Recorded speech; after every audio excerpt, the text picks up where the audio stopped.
আসসালামু আলাইকুম। স্বপ্নের জগতের এক ভয়ানক জিন যে কিনা ঘুমন্ত অবস্থায় স্বপ্নের মাঝেই খুন করছিল একের পর এক মানুষকে। তবে অদ্ভুত ব্যাপার তো তখন ঘটে যখন রেসপাতি নামের একজন ছেলে নিজের স্বপ্নতে এই সকল খুন হতে দেখতে পায়। ধীরে ধীরে বেরিয়ে আসে গভীর রহস্য, যেখান থেকে জানা যায় যে যারা মারা যাচ্ছিল তারা সকলেই ইন্দোনেশিয়ার একটা বিশেষ গ্রাম থেকে এসেছে, যে গ্রামের নাম বাজিংজো। রেসপাতির নিজের পূর্বপুরুষও ওই গ্রামেই বাস করত। এখন ওই জিন কেনই বা ওই গ্রামবাসীদেরকে নিজের শিকার বানাচ্ছে? কি উদ্দেশ্য রয়েছে তার এই খুনের পেছনে? রেসপাতি কি পারবে তাকে আটকাতে? জানতে হলে দেখতে হবে আজকের এই পুরো গল্পটি, যেটা ইন্দোনেশিয়ান একটি সত্য ঘটনাকে অবলম্বন করে তৈরি করা হয়েছে, যার নাম রেসপাতি। তাই চলুন আর দেরি না করে এখনই শুরু করা যাক সদ্য মুক্তি পাওয়া এই ইন্দোনেশিয়ান মুভির গল্প। গল্পটি শুরু হয় এক অন্ধকার ভয়ানক রাতে, যখন রেসপাতি নামের একজন ছেলে গভীর ঘুমিয়েছিল। এমন সময় হঠাৎই সে তার মায়ের ডাক শুনতে পায়। তার মা দরজার কাছে দাঁড়িয়ে তাকে ডাকছিল। তার পিছে ছিল তার বাবা। তার বাবা এখানে তার মাকে ডেকে নিয়ে চলে যায়। এটা দেখে রেসপাতির ঘুম ভাঙে। সে ঘুম থেকে উঠে পুরো ঘরে তার বাবা মাকে খুঁজতে আরম্ভ করে। হঠাৎই এক পর্যায়ে তার পিছ থেকে কেউ যেন চলে যায়। পিছে ঘুরতেই দেখা যায় ভয়ানকভাবে একটা জানালা খুলে গিয়েছে। রেসপাতি যায় জানালাটি আটকাতে। সে জানালাটি বন্ধ করে ফিরে আসছিল, এমন সময় পেছনে শব্দ হয়। আমরা দেখতে পাই জানালার কাছে ভয়ানক কিছু একটা দাঁড়িয়ে আছে। সোফাগুলো একা একা সরে পেছনের দিকে চলে আসে। এমন সময় হঠাৎই ওই ভয়ানক শক্তি খুবই ভয়ঙ্কর ভাবে তার দিকে এগোতে থাকে। এই জিনিসটা রেসপাতিও অনুভব করতে পারছিল। মুহূর্তের মধ্যে সেটি তার মায়ের রূপ নিয়ে তার কাছে চলে আসে। তবে রেসপাতি পিছে ঘুরতেই সেটা গায়েব হয়ে যায়। আবার পর মুহূর্তে তার পেছনে এসে তার কাঁধে হাত রাখে, যা দেখে রেসপাতি দৌড়ে পালাতে আরম্ভ করে। তবে এইভাবে পালিয়ে সে তার রুমের সামনে আসতেই দেখতে পায় তার ঘরের দরজাটি আপনা আপনি বন্ধ হয়ে গিয়েছে। সেটা কিছুতেই সে খুলতে পারছিল না। এদিকে তার মায়ের রূপে ওই ভয়ঙ্কর শক্তি তার দিকে এগিয়ে আসছিল। একটা পর্যায়ে সে দরজাটি খুলতে সক্ষম হয় এবং ভেতরে গিয়ে দরজাটি বন্ধ করে দেয়। তবে ওই শক্তি তখনও পর্যন্ত দরজাটি খোলার চেষ্টা করছিল। এতে করে রেসপাতি প্রচন্ড ভয় পেয়ে যায়। এমন সময় ওই শক্তি তার মায়ের কণ্ঠস্বর নেয় এবং তার কাছে সাহায্য চাইতে থাকে। ফলে রেসপাতি বেশ কনফিউজড হয়ে পড়ে। সে দরজা খুলতেই যাচ্ছিল, এমন সময় তার ঘরে থাকা আলমারি থেকে আওয়াজ হয়। সেটার দরজা আপনা আপনি খুলে যায় এবং তার মধ্যে থেকে বেরিয়ে আসে ভয়ঙ্কর তার বাবার আত্মা, যা দেখে রেসপাতি দৌড়ে ঘর থেকে বের হতে যায়। তবে ঘরের দরজা খুলতেই সে চলে আসে একটা হাইওয়ে রাস্তায়, যেখানে ছিল একটা অ্যাক্সিডেন্ট করা গাড়ি, যার মধ্যে ছিল রেসপাতির বাবা মা। অর্থাৎ এরকমই কোনো একটা অ্যাক্সিডেন্টে তার বাবা মা মারা গিয়েছিল। এমন সময় আরেক রেসপাতি এসে বর্তমান রেসপাতির কলা চেপে ধরে এবং তাকে বলতে থাকে সে কেন সেদিন তার বাবা মায়ের সাথে মরে গেল না। এই ভয়ানক স্বপ্ন দেখে বর্তমানে রেসপাতির ঘুম ভাঙে। আমরা বুঝতে পারি বাবা মায়ের এই অস্বাভাবিক মৃত্যুতে সে প্রচন্ড ভেঙে পড়েছিল, আর তখন থেকেই তার প্রতিটা রাত কাটতো এরকম ভয়ানক স্বপ্ন দেখে। রেসপাতি তার দাদার সাথে থাকতো। ওই দিন স্কুলের জন্য সে যখন রেডি হয়ে বের হচ্ছিল, তখন তার দাদা একটা নিউজ দেখছিল, যে নিউজে বলা হচ্ছিল যে একজন মহিলাকে মৃত অবস্থায় পাওয়া গিয়েছে। বেশ কিছুদিন ধরে এই শহরে এরকম ঘটনা ঘটছে, ঘুমের মধ্যেই মানুষ মারা যাচ্ছে। এখন স্কুলে যাওয়ার জন্য রেসপাতি একটা বাসে উঠে বসে, যেখানে কিছু সময়ের জন্য তার চোখ লেগে যায়। চোখ মেলতেই হঠাৎ করে সে তার সামনে ভয়ানক কিছু দেখে চোখ বন্ধ করে বসে। আমরা দেখতে পাই তার সামনে ঝুলে ছিল তার বাবা মায়ের ভয়ঙ্কর লাশ, যারা কিনা তখনও পর্যন্ত তার কাছে সাহায্য চাইছিল। এরকম ভয়ানক স্বপ্ন সে প্রায়ই দেখত, আর এই স্বপ্ন দেখার ভয়েই সে ঠিকমতো ভাবে ঘুমাতে পারত না। ওই দিন ক্লাসরুমেও তার এই ভয়ানক স্বপ্ন দেখেই ঘুম ভাঙে। তার এই পরিস্থিতির ব্যাপারে একমাত্র তার বেস্ট ফ্রেন্ড তীর্থাই জানতো। তীর্থার ব্যাপারে বলতে গেলে সে খুবই দুষ্টু প্রকৃতির ছেলে ছিল। আমরা দেখতে পাই একজন গার্লফ্রেন্ডকে তার বয়ফ্রেন্ড চিট করছে, এই খবর দিয়ে সে তার কাছ থেকে টাকা নেয়। তবে অন্যের জন্য সে দুষ্টু প্রকৃতির হলেও রেসপাতির জন্য ছিল তার পরিবারের মতো। তাই তো সে রেসপাতির এই কন্ডিশন নিয়ে ভীষণ চিন্তিত ছিল। সে এটাও খুঁজে বের করেছিল যে গত কয়েকদিন যাবৎ এই শহরে যাদের মৃত্যু হচ্ছে, তাদের ভাষ্যমতে একদিন আগের রাতেও তারা তাদের প্রিয় মৃত মানুষের সাথে দেখা করেছে। অর্থাৎ মৃত মানুষদের দেখলেই তাদের মৃত্যু হচ্ছে।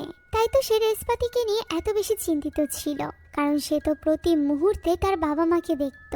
এমন সময় তাদের ক্লাসে টিচার চলে আসে, যার সাথে এসেছিল একজন নতুন স্টুডেন্ট।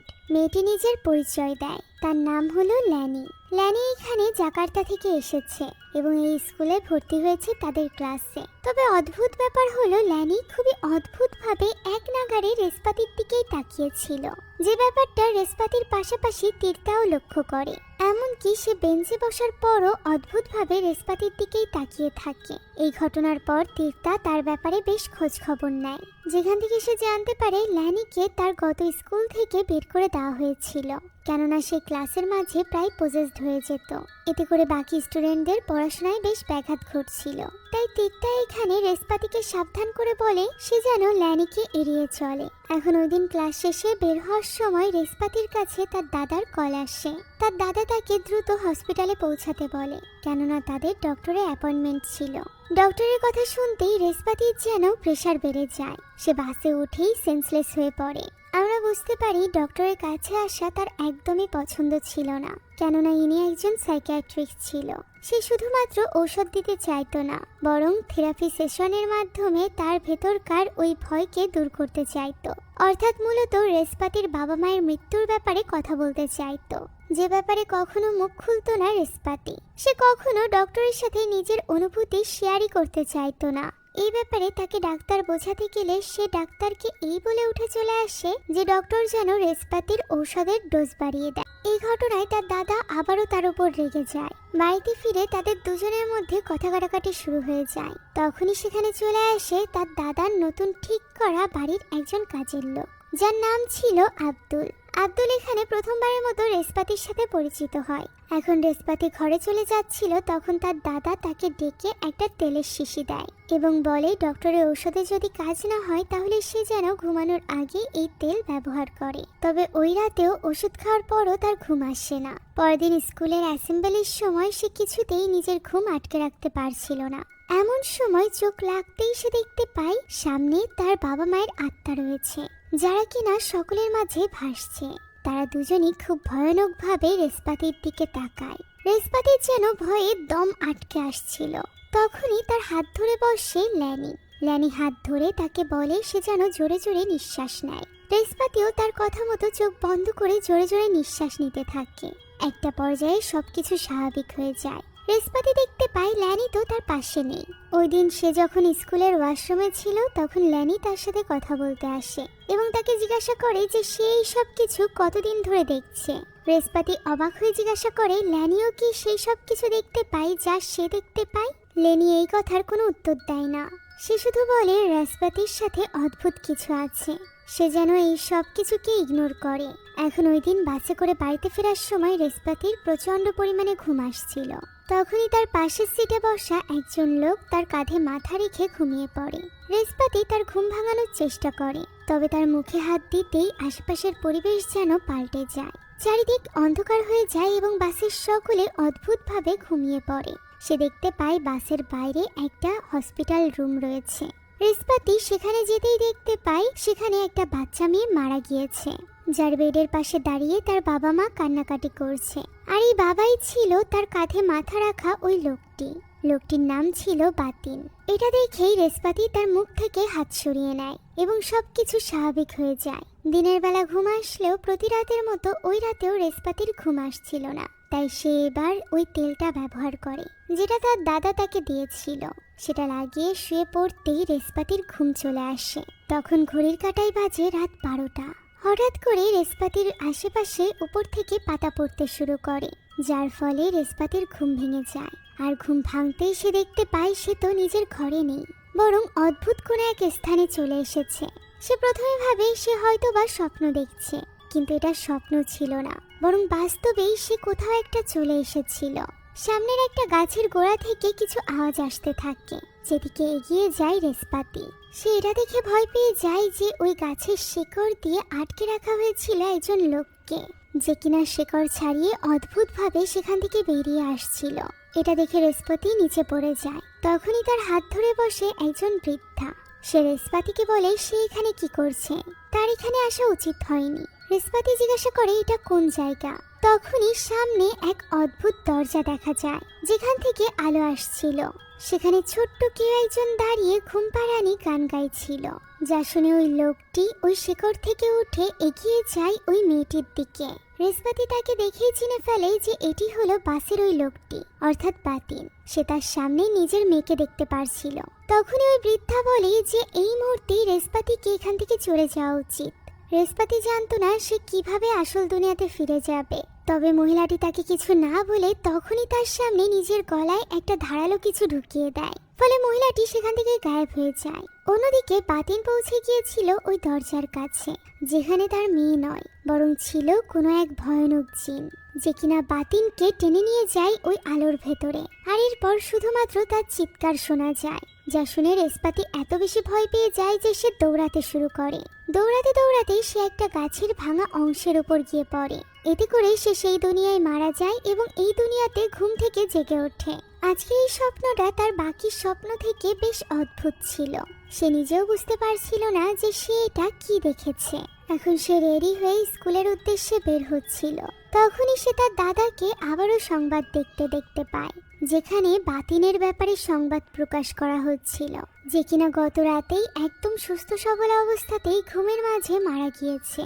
যা দেখে রেশপাতি হতবাক হয়ে যায়। সে এইসবের কিছুই বুঝতে পারছিল না। তাই তো ওই দিন স্কুলে গিয়েও সে ক্লাস করে না, বরং সে প্রথমে তীর্থাকে সবকিছু খুলে বলে, আর এরপর তীর্থাকে নিয়ে বেরিয়ে পড়ে বাতিন নামক ওই লোকটির ব্যাপারে খোঁজ নিতে। তীর্থা এবং রেশপাতি গিয়ে পৌঁছায় লোকটির বাড়িতে, যেখানে তার স্ত্রী পাগলের মতো কাঁদছিল। রেশপাতির মনে পড়ে যায় বাসের বাইরে দেখা ওই দৃশ্যের কথা। এই সব কিছু যদি তার কল্পনা হয়েই থাকবে, তাহলে নিশ্চয়ই এই স্ত্রীর চেহারা তার জানার কথা না। তবে সে তো এই মহিলাটিকেই সেদিন বাতিনের সাথে বাসের বাইরে দেখেছিল, অর্থাৎ এই সব কিছু তার কল্পনা নয়। ওই সময় বাতিনের স্ত্রী চিৎকার করে করে বলছিল একজন জিন নাকি তার স্বামীকে মেরে ফেলেছে। পাশে থাকা একজন লোক ব্যাখ্যা করে বলে যে মৃত অবস্থায় স্লিপ প্যারালাইসিসের মাধ্যমে হয়তোবা লোকটি মারা গিয়েছে, তবে তার গলায় কিছু চিহ্ন দেখা গিয়েছে, যা দেখে মনে হচ্ছিল যে হয়তোবা কেউ তাকে শ্বাসরোধ করে মেরেছে।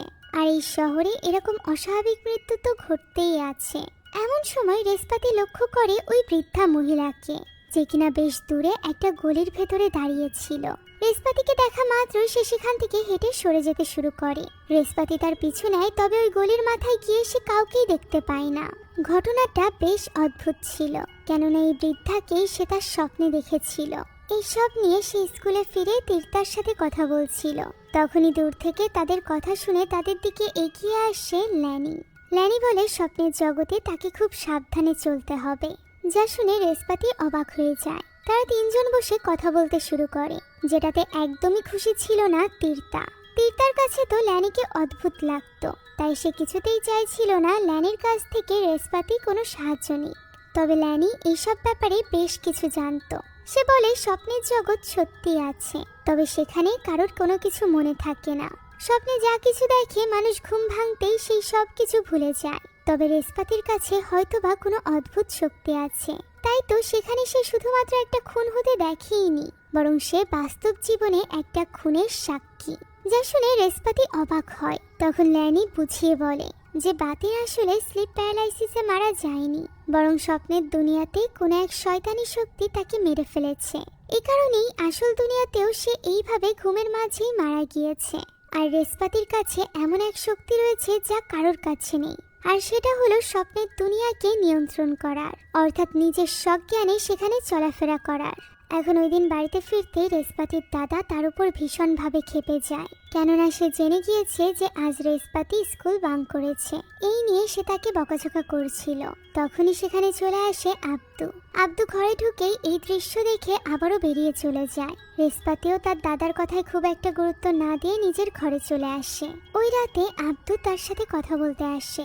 মূলত আব্দু রেশপাতি এবং তার দাদাকে নিয়ে রেশপাতিকে কিছু বোঝাতে চাইছিল, তবে সে কিছু বলার সাহস পাচ্ছিল না। আর এই ব্যাপারে পারমিশন পাওয়ার সাথে সাথে সে একটু বেশিই ফ্রাঙ্ক হয়ে যায়। রেশপাতিকে বুঝিয়ে বলতে বলতে যখন সে এটা অনুভব করে, তখন সে দ্রুত তার ঘর থেকে বেরিয়ে যায়। তবে সে যাওয়ার সময় রেশপাতিকে জানায় যে সেই এই তেলটা তার দাদাকে দিয়েছিল, এটা ব্যবহার করে রেশপাতির ভালো লেগেছে কিনা।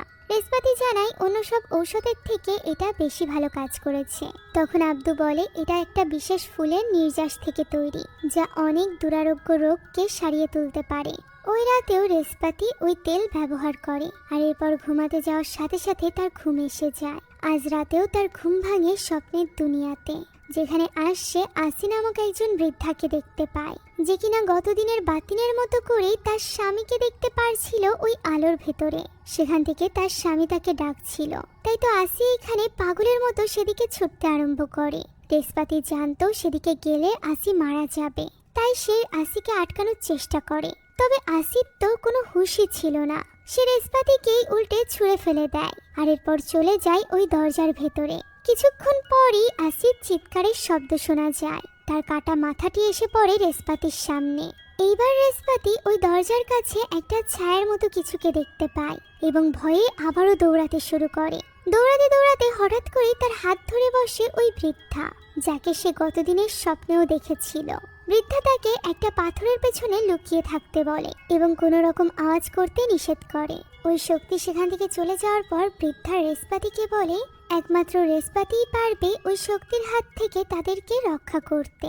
আর এই ব্যাপারে তার পথ প্রদর্শক হিসাবে মহিলাটি একটা ফুলের নাম নেয়। এটা সেই ফুল ছিল যে ফুলের নাম নিয়েছিল আব্দু। আর এরপর ওই বৃদ্ধা রেশপাতিকে খুন করে, যার ফলে বর্তমান পৃথিবীতে তার ঘুম ভেঙে যায়। ওই দিনও স্কুলে যাওয়ার পথে সে সংবাদে আসির মৃত্যুর ব্যাপারে জানতে পারে। তীর্থা ওই ব্যাপারে বেশ ইনভেস্টিগেশন করেছিল, যেখানে একটা পোস্টের মাধ্যমে সে জানতে পেরেছিল যে ইতিমধ্যে ঘুমের ঘরে যারাই মারা গিয়েছে তারা একটা বিশেষ গ্রাম থেকে এসেছে, যার নাম বাজিং জো। তারা বুঝতে পারছিল না এই ব্যাপারে তারা কার সাথে যোগাযোগ করবে। তখনই সেখানে ল্যানি আসে এবং বলে তারা চাইলে আসির সাথেই যোগাযোগ করতে পারে, যা শুনে তারা দুজনই অবাক হয়ে যায়। ওই সময় তারা চলে যায় রেশপাতির ঘরে। মূলত ল্যানির ভেতরে মৃত আত্মারা প্রবেশ করতে পারত। সে চাইছিল আসির আত্মাকে নিজের মধ্যে ডেকে তার কাছ থেকে সবকিছু জানতে। তবে এই ব্যাপারে তীর্থা ভয় পাচ্ছিল। আসি বলে তার গলায় যতক্ষণ পর্যন্ত এই বিশেষ লকেটটি রয়েছে ততক্ষণ পর্যন্ত কোনো খারাপ শক্তি তার উপর পজেস করতে পারবে না। তীর্থা জিজ্ঞাসা করে এরপরও যদি খারাপ শক্তি ল্যানির উপর পজেস করে তখন তীর্থা এবং রেশপাতির কি হবে। ল্যানি উত্তরে বলে এরকম কিছু হলে তারা যেন তার মুখ কোনো কাপড় দিয়ে ঢেকে দেয়, আর এরপর তাকে জোরে থাপ্পড় অথবা ঘুষি দেয়। এতেও যদি তার জ্ঞান না ফেরে তাহলে তারা যেন কোনো ধারালো বস্তু দিয়ে তার উপর আঘাত করে, এতে করে তার জ্ঞান নিশ্চয়ই ফিরে আসবে। একথা শুনে তীর্থা আরো বেশি টেনশনে পড়ে যায়। সে এরকম কোনো রিচুয়াল করতেই দিতে চাইছিল না, তবে রেশপাতি তাকে বোঝায় এটা তার জন্য গুরুত্বপূর্ণ। তাই তীর্থা যেন কোনো রকম ব্যাঘাত ঘটাতে না পারে, তাই সে তীর্থাকে বাইরেই অপেক্ষা করতে বলে। তারা দুজন এবার ঘরের দরজা দিয়ে এই রিচুয়ালটি শুরু করে। কিছু সময়ের মধ্যেই ল্যানির মধ্যে আসির আত্মা চলে আসে। বাস্তবে সেখানে ল্যানিকে দেখা গেলেও আয়নায় দেখা যাচ্ছিল যে আসি সেখানে বসে আছে। এবার সাহস করে রেশপাতি তার সাথে কথা বলার জন্য তার কাছে এগিয়ে যায়, যেখানে আসি তাকে বলে সে যেন মুস্তিকাকে খুঁজে বের করে।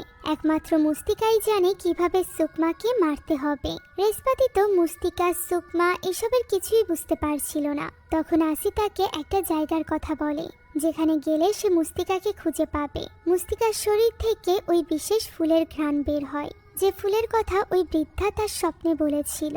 এখন এতটুকু বলা মাত্রই হঠাৎ করেই ল্যানির কিছু একটা হয়ে যায়।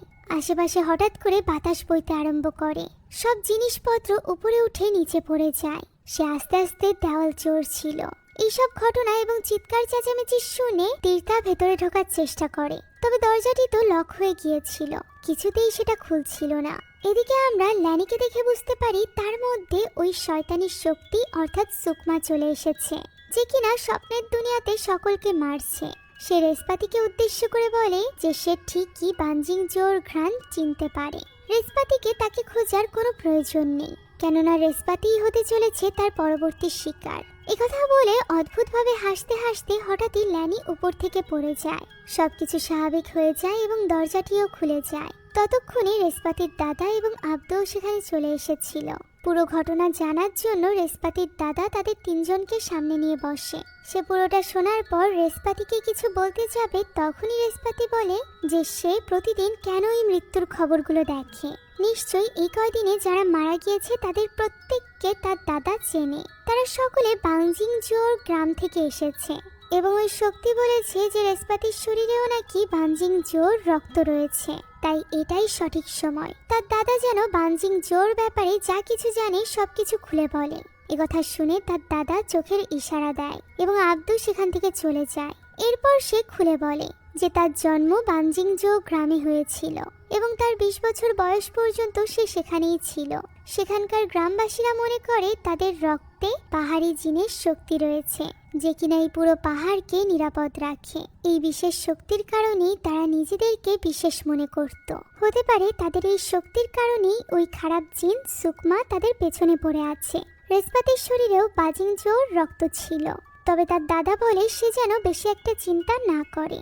এখন রাত হয়ে যাওয়ায় ল্যানিকে রেসপাতি তার বাড়িতে এগিয়ে দিতে চায়, যেখানে রেসপাতি তাকে বোঝায় যে তার এর মধ্যে ঢোকার কোনো প্রয়োজন নেই, রেসপাতি নিজেই সব সামলে নিবে। তখন ল্যানি বলে যে সে শুধুমাত্র রেসপাতিকে সাহায্য করছে না, বরং সে নিজেও স্বপ্নের জগতের ব্যাপারে বিস্তারিত জানতে চায়। কারণ তার বিশ্বাস সে যদি স্বপ্নের জগতের ব্যাপারে ভালোভাবে জানতে পারে তাহলে সে নিজের খারাপ স্বপ্নগুলোকেও আটকাতে পারবে। রেসপাতি অবাক হয়ে জিজ্ঞাসা করে কোন খারাপ স্বপ্ন সে দেখে। উত্তরে ল্যানি বলে তার মাকে ছাড়া জীবন কাটানোর খারাপ স্বপ্ন। যা শুনে রেসপাতি এবার চুপ হয়ে যায় এবং বুঝতে পারে ল্যানিও তার বাবা মাকে হারিয়েছে। এখন দৃশ্য চলে যায় পরদিন সকালে, যেখানে তখনও পর্যন্ত তীর্থা খুঁজে বের করতে পারেনি যে আসির আত্মা কোন মুস্তিকার কথা বলেছিল। শেষমেশ তারা এক মুস্তিকার সন্ধান পায়, যে কিনা নদীর ধারে বসে ওই বিশেষ ফুল বিক্রি করে। স্কুল শেষে গ্রামবাসীদের কাছ থেকে ঠিকানা নিয়ে তারা পৌঁছে যায় মুস্তিকার কুঁড়ে ঘরে। সেখানে গিয়ে অনেকবার ডাকা সত্ত্বেও কেউ দরজা খোলে না। রেসপাতি হাত দিয়ে দেখতে পায় দরজাটি এমনিতেই খোলা। ভেতরে ঢুকেই সে হতবাক হয়ে যায়। সব জিনিসপত্র দেখে মনে হচ্ছিল যেন এখানে কেউ কালো জাদু করে। তখনই সে দূরে মুস্তিকাকে দেখতে পায়। এই বৃদ্ধা আর কেউ নয় বরং তার স্বপ্নে দেখা ওই বৃদ্ধা ছিল, যে কিনা প্রত্যেকবার তাকে স্বপ্ন থেকে বেরিয়ে আসতে সাহায্য করত। তাকে এইভাবে বাস্তব জগতে দেখা মাত্রই রেসপাতি সেখানেই অজ্ঞান হয়ে যায়। তার জ্ঞান ফেরে তার মায়ের ডাকে। চোখ মেলতেই সে তার বাবা মাকে তার সামনে বসা দেখতে পায়। খুশিতে সে তার বাবা মাকে জড়িয়ে ধরে। তখন তার বাবা বলে সময় এসে গিয়েছে বাড়ি ফেরার। একথা বলেই তারা সামনের দিকে হাঁটতে আরম্ভ করে। রেসপাতিও তাদের সাথেই হাঁটছিল। বাইরের পরিবেশ দেখে আমরা বুঝতে পারি এটা বাস্তব জগৎ নয়, বরং সে চলে গিয়েছে স্বপ্নের দুনিয়াতে। আর সে এবার আসি এবং বাতিনের মতোই ওই শয়তান জিনের ফাঁদে পা দিতে চলেছে। এমন সময় পেছন থেকে ডাক দিয়ে তার হুঁশ ফিরায় মুস্তিকা। এর ফলে রেসপাতির সামনের দিকে তাকিয়ে দেখতে পাই ওই শয়তান জিন এবার জিনের রূপ নিয়েছে এবং তার উপর হামলা করেছে। সময় থাকতেই রেসপাতি ধারালো কিছু দিয়ে নিজেকে আঘাত করে এবং বর্তমান দুনিয়াতে ফিরে আসে, যেখানে চোখ মেলতেই সে নিজের সামনে তার দাদা মুস্তিকা এবং লানিকে দেখতে পায়। মুস্তিকাকে দেখে প্রথমে তো রেসপাতি ভয় পেয়ে যায়, আর এরপর মুস্তিকা তাকে সবকিছু খুলে বলে, অর্থাৎ বাজিংজো গ্রামের সুকমার গল্প। সুকমা ওই গ্রামে ভেষজ উদ্ভিদ দিয়ে মানুষের চিকিৎসা করত। তার সাথে একটা ছোট ছেলে ছিল তাকে সাহায্যের জন্য। তবে সময়ের সাথে সাথে সুকমার মনে হতে থাকে যে সে হয়তো বা তাদের ওই পাহাড়ি জিনেরই একটা রূপ, অর্থাৎ তার পুনর্জন্ম ঘটেছে একজন মানুষ হিসাবে। এ কারণেই সে নিজের শক্তি আরো বাড়ানোর জন্য ধীরে ধীরে বাজিংজো গ্রামের মানুষদেরকে হত্যা করতে শুরু করে। সে কালো জাদুর মাধ্যমে নিজের শক্তি বাড়াতে চাইছিল, যে ব্যাপারে খুব শীঘ্রই গ্রামবাসী জেনে যায় এবং তাকে ধরে নিয়ে গিয়ে গ্রামের বাইরের একটা ঘরের ভেতরে আটকে রাখা হয়। কয়েক সপ্তাহ পরে দেখা যায় সে মারা গিয়েছে। গ্রামবাসীদের সাহসে কোলায় না তাকে দাফন করার। তবে আশ্চর্যের ব্যাপার হলো কিছু সময় পরই তার লাশটা সেখান থেকে গায়েব হয়ে যায়। সেটা কোথায় গিয়েছিল, কে নিয়েছিল, এই ব্যাপারে কেউই জানতো না। এখন এত বছর পর সুকমার ভয় আবারও ফিরে এসেছে। সুকমা এবার আসল দুনিয়াতে আসতে না পারলেও স্বপ্নের জগতে বাজিংজো গ্রামের গ্রামবাসীদের উপর আক্রমণ করছে এবং তাদেরকে মেরে ফেলছে। হতে পারে এতে করে সে ওই শক্তি পেতে পারে যা সে বেঁচে থাকতে পায়নি।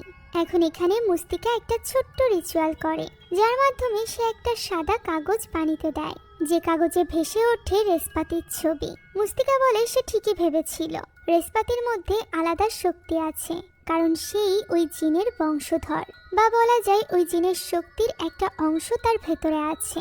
এই কারণেই সেই একমাত্র পারবে সুকমাকে শেষ করে দিতে, কারণ তার জন্ম হয়েছিল বছরের প্রথম দিন। যেমনটার ব্যাপারে ভবিষ্যৎবাণী ছোটবেলা থেকে মুস্তিকা শুনে এসেছে।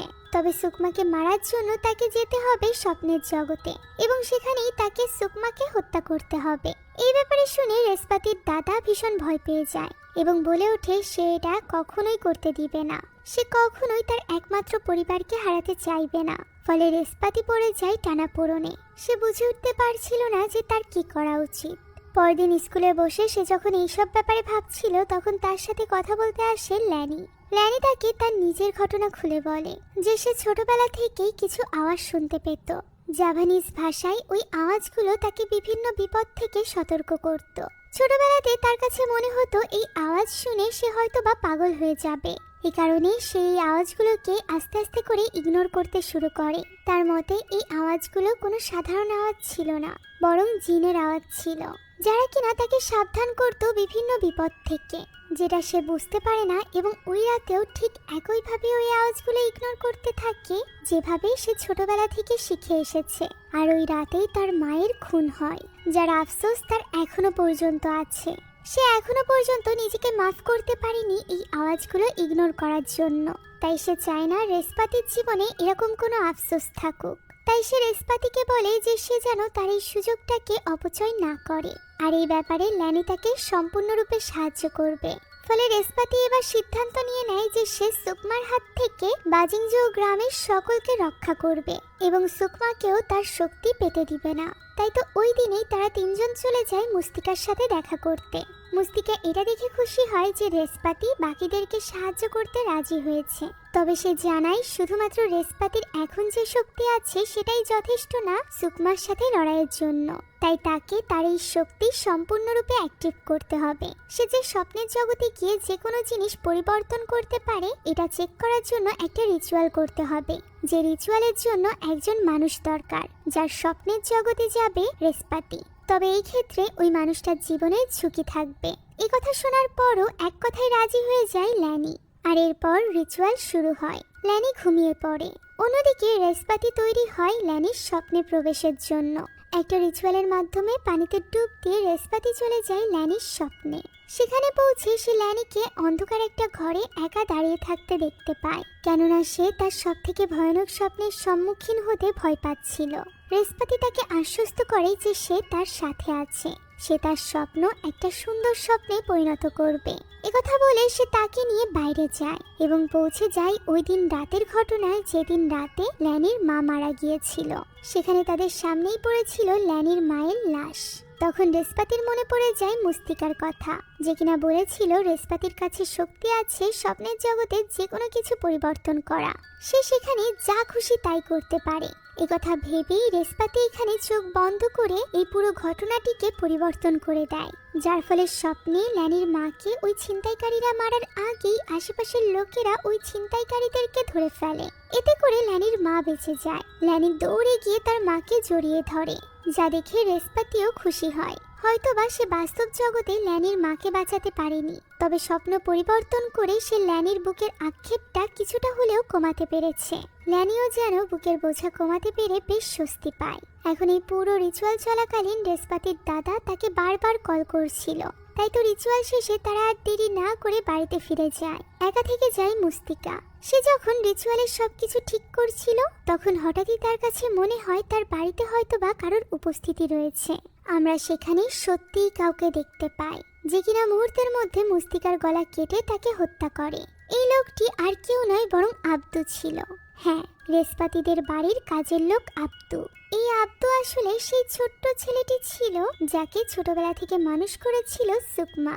এখানে তার বাড়িতে আমরা সুকমার লাশকেও দেখতে পাই, যার লাশকে ঘিরে সে কালো জাদু করছিল।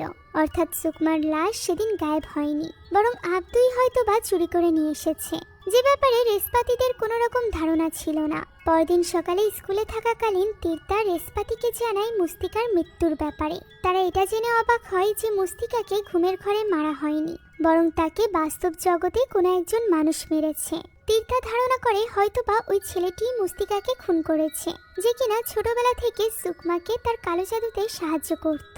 এর মানে সে যদি মুস্তিকার ব্যাপারে জেনে থাকে, নিশ্চয়ই সে তাদের ব্যাপারেও জানে। একথা বলতে না বলতেই আমরা পেছনে লানির অবস্থা বেশ খারাপ হতে দেখতে পাই। এমনকি তার গলায় থাকা সুরক্ষা লকেটও ভেঙে যায়। সে খুবই ভয়ঙ্করভাবে বাজিংজো গ্রামের ওই ঘুমপাড়ানি গানটি গাইতে শুরু করে, যা শুনে ক্লাসরুমের সবাই ভয় পেয়ে যায়। বিশেষ করে সে যখন উপরের দিকে তাকিয়ে তার পুরো চোখ সাদা হয়ে যায়, তখন তো ক্লাসে হট্টগোল পড়ে যায়। কিছু স্টুডেন্টরা বেরিয়ে যায় টিচারকে ডাকতে। এমন সময় দরজাটি বন্ধ হয়ে যায় এবং ল্যানি বারবার তার মাথা টেবিলের সাথে আঘাত করতে থাকে। কিছু স্টুডেন্টরা তাকে আটকানোর চেষ্টা করে। রেশপাতি বুঝতে পারে ল্যানির ভেতরে রয়েছে সুকমার আত্মা, তাই সে তাকে বেরিয়ে যেতে বলে। তখন সুকমা বলে সে একটা শর্তেই বেরিয়ে যাবে, যদি রেশপাতি তার কাছে ধরা দেয়। এতে রেশপাতি না বললে ল্যানির ভেতরে থাকা সুকমার আত্মা রেশপাতির গলা চেপে ধরে। ওই মুহূর্তে যেই তাকে আটকাতে আসছিল তাকেই আঘাত করছিল ল্যানির ভেতরে থাকা ওই সুকমার আত্মা। এক পর্যায়ে তারা সকলে মিলে তাকে একটা টেবিলের সাথে বেঁধে ফেলে। ওই সময় রেশপাতির মনে পড়ে যায় ল্যানি তাকে বলেছিল এরকম কোনো সিচুয়েশন হলে তার কি করতে হবে। সে একটা সাদা কাপড় ল্যানির মুখে দিয়ে দেয়, তবে এতে কোনো লাভ হয় না, বরং আশেপাশের কাগজগুলো উড়তে থাকে। সেই সাথে চেয়ার সহ হাওয়ায় ভাসতে থাকে ল্যানি নিজেও। এটা দেখে রেশপাতি একটা কলম নিয়ে সেটা ঢুকিয়ে দেয় ল্যানির হাতে। এর ফলে ল্যানির হাত রক্তাক্ত হয়ে যায় এবং সে ওই চেয়ার সহ মাটিতে নেমে আসে। এখন আহত অবস্থায় তাকে নিয়ে যাওয়া হয় হসপিটালে। সেখানে বসে তীর্থা তখনও পর্যন্ত সে যে গানটি গিয়েছিল ওইটার ব্যাপারে ইনভেস্টিগেট করছিল, যেখান থেকে সে বুঝতে পারে এটা শুধুমাত্র কোনো ঘুমপাড়ানি গান নয়, বরং এটা কোনো জাদুর মন্ত্রের মতো। তাই তো তীর্থার সন্দেহ হয় যে রেশপাতির উপর নিশ্চয়ই কেউ কালো জাদু করেছে, তা না হলে এই সব কিছু তাদের সাথে কেন ঘটবে। তাই সে তখনই তাদেরকে নিয়ে পৌঁছে যায় রেশপাতির বাড়িতে, যখন আব্দু কেবলমাত্র তার বাড়ি থেকে বের হচ্ছিল। যদিও তাকে কেউ খেয়াল করে না, তারা সরাসরি চলে যায় রেশপাতির ঘরে, যেখানে তীর্থা তার খাটের নিচ থেকে বের করে আনে একটা বহুল। ইন্দোনেশিয়ায় কোনো কবিরাজ কারোর উপর বান মারতে অর্থাৎ কারোর পেছনে জিন লাগাতে এই বহুল ব্যবহার করে। অর্থাৎ স্বপ্নের জগতে যে শয়তানি শক্তি রয়েছে সে আসলে সুকমা নিজে নয়, বরং কোনো এক জিন, যাকে কালো জাদুর মাধ্যমে কেউ একজন ডেকে এনেছে এবং রেশপাতির স্বপ্নেও তাকে পাঠিয়েছে ওই লোকই। তাদের আর বুঝতে বাকি থাকে না এই সব কিছুর পেছনে রয়েছে আব্দু, কেননা আব্দুর দেওয়া ওই তেলটি ব্যবহার করার রাত থেকেই রেশপাতি তার স্বপ্নে সুকমাকে দেখতে শুরু করেছে। এটা বুঝতে পারার সাথে সাথে রেশপাতি তখনই ছুটে যায় তার দাদার রুমে, যেখানে তার দাদার কোনো হুঁশ ছিল না। বোঝাই যাচ্ছিল আব্দু তাকে কালো জাদু করে স্বপ্নের জগতে পাঠিয়ে দিয়েছে। তীর্থা এখানে তার বেডের নিচেও একটা বহুল পায়, ফলে তারা বুঝতে পারে যে এইভাবে ডেকে রেশপাতির দাদার জ্ঞান ফেরানো সম্ভব হবে না। তাই তো রেশপাতি তখনই তার দাদার মুখ স্পর্শ করে তার স্বপ্নে প্রবেশ করার চেষ্টা করে। সে সত্যি সত্যি স্বপ্নের জগতে চলেও যায়, যেখানে তার দাদাকে জিম্মি করে রেখেছিল ওই জিন। ওই জিনের এখন মূল শিকারী ছিল রেশপাতি, কেননা তার কাছে ছিল স্বপ্নের জগৎকে নিয়ন্ত্রণ করার শক্তি। তাই তাকেই একমাত্র পেলে ওই জিন যে কোনো কিছু করতে পারবে। তাই সে এখানে রেশপাতিকে বলে যে সে তার দাদাকে ছেড়ে দিবে, এর বদলে রেশপাতিকে নিজেকে সঁপে দিতে হবে। তবে রেশপাতি তো এখন তার পুরো শক্তিকে নিয়ন্ত্রণ করতে জানতো, তাই সে এখানে আশেপাশে থাকা শেকড় দিয়ে সুকমার ওই জিনকে আটকে ফেলে। এরপর সে শক্তি দিয়ে তার দাদাকে নিজের কাছে টেনে আনে এবং তাকে নিয়ে ছুটে পালাতে শুরু করে। এমন সময় ওই জিন নিজেকে মুক্ত করে তার আসল রূপে চলে আসে এবং ভয়ানকভাবে পিছু করতে থাকে রেশপাতি এবং তার দাদার। এক পর্যায়ে ওই জিন ঝাঁপিয়ে পড়ে রেশপাতির উপর। ওই মুহূর্তে রেশপাতির দাদা শেকড়ের একটা অংশ এনে ঢুকিয়ে দেয় ওই জিনের ভেতরে। তবে রেশপাতি এখানে একটা ভুল করে বসে, সে ওই অংশে নিজেকে ঢুকিয়ে দেয়, যার ফলে সে আসল দুনিয়াতে ফিরে তো আসে, তবে তার দাদা আটকে পড়ে ওই দুনিয়াতে। সে দৌড়ে এসে তার দাদাকে স্পর্শ করে আবারও তার স্বপ্নে ঢোকার চেষ্টা করে, তবে এটা আর সম্ভব হয় না। তীর্থা লক্ষ্য করে দাদার গলায় ওই চিহ্ন রয়েছে যা ঘুমের মধ্যে মারা যাওয়া ওই লোকগুলোর গলায় দেখা গিয়েছিল। তবে রেশপাতির দাদা এখনো পর্যন্ত মারা যায়নি, তাই তাকে ভর্তি করা হয় হসপিটালে। রেশপাতি মেনেই নিতে পারছিল না যে তার সামান্য একটা ভুলের কারণে তার দাদা এখন জীবন হারাতে বসেছে। তার দাদা এখন কোমায় আছে, ডাক্তাররাও কিছু বলতে পারছে না। জীবনের এই মুহূর্তে এসে ফাইনালি রেশপাতি লানির সামনে ওই ঘটনার কথা খুলে বলে, যে ঘটনার কথা সে মনে করতেও চায় না, অর্থাৎ তার বাবা মায়ের মৃত্যুর ঘটনা। মূলত সে তার বাবা মায়ের মৃত্যুর জন্য নিজেকেই দায়ী মনে করত। মূলত ওই দিন বাইরে যাওয়ার আগে তার বাবার গাড়িতে কিছু সমস্যা দেখা দিয়েছিল, যে কারণে তার বাবা বারবার বলেছিল তাদের সাথে তাকেও যাওয়ার জন্য, কিন্তু তার ভালো লাগছিল না বলেই সে তার বাবা মায়ের সাথে বের হয় না। পথেই তাদের গাড়িটি নষ্ট হয়ে যায় এবং তারা কোনো রকম সাহায্য পায় না। এই সুযোগে কিছু ছিনতাইকারীরা তার বাবা মায়ের হত্যা করে। তার মনে হয় সেদিন যদি সে তার বাবা মায়ের সাথে যেত তাহলে হয়তো বা তার বাবা মা এমন কোনো বিপদে পড়তো না, সে তাদেরকে রক্ষা করতে পারত। এ কারণেই সে তার বাবা মায়ের মৃত্যুর জন্য নিজেকেই দায়ী মনে করে এবং এই ব্যাপারে কোনো রকম কথাও বলে না। এই আফসোসই তাকে এতদিন ধরে ঘুমাতে দিত না, ঘুরে ঘুরে তাকে ভেতর থেকে শেষ করে দিচ্ছিল। আর এখনো যদি তার একটা ভুলের কারণে তার দাদা মারা যায় তাহলে এটা সে কখনোই সহ্য করতে পারবে না। তাই সে যে কোনো মূল্যে তার দাদাকে বাঁচাতে চায়। তখন তীর্থা তার হাতে তুলে দেয় ওই বহুলটি। বহুলটি দেখা মাত্রই রেশপাতির মাথায় একটা বুদ্ধি আসে। সে তার দাদার স্বপ্নে যেতে পারবে না ঠিকই, তবে সে নিজের স্বপ্নে সুকমার ওই জিনকে তো ডাকতে পারবে। তবে এই ব্যাপারে সে তীর্থার সাহায্য চায়। তার দাদা একবার আব্দুর ঠিকানা তাকে দিয়েছিল, যেটা সে তীর্থাকে দিয়ে দেয় এবং বলে তীর্থা যেন যে কোনোভাবে সুকমার লাশ খুঁজে বের করে এবং সেটা জ্বালিয়ে দেয়। এতে করে সব কালো জাদু শেষ হয়ে যাবে। আর এই কাজে তীর্থাকে সাহায্য করতে যেতে চায় লানি। তবে রেশপাতি চাইছিল না যে লানি এসবে ইনভলভ হোক, কেননা এতে করে তার যদি কিছু হয়ে যায় তাহলে সেটা কিছুতেই রেশপাতি মেনে নিতে পারবে না। তবে লানি তাকে আশ্বস্ত করে যে তার কিছুই হবে না, তীর্থার তার সাহায্যের প্রয়োজন হবে। এখন লানি এবং তীর্থা একসাথে বেরিয়ে পড়ে। অন্যদিকে স্বপ্নের জগতে ঢুকে পড়ে রেশপাতি। সে চলে যায় ওই দিনে যে দিনে তার বাবা মায়ের মৃত্যু ঘটেছিল। তার বাবা মা গাড়ির কাছে ছিল, যেখানে গিয়ে সে তার বাবা মাকে জানায় যে আজ সে তাদের সাথে যেতে চায়, যা শুনে তার বাবা মা খুশি হয়ে যায়। অন্যদিকে তীর্থা এবং লানিকে দেখা যায়, যারা কিনা আব্দুর ঠিকানা অনুযায়ী গিয়ে পৌঁছায় ভাঙারি জিনিসপত্র ফেলে রাখার একটা স্থানে।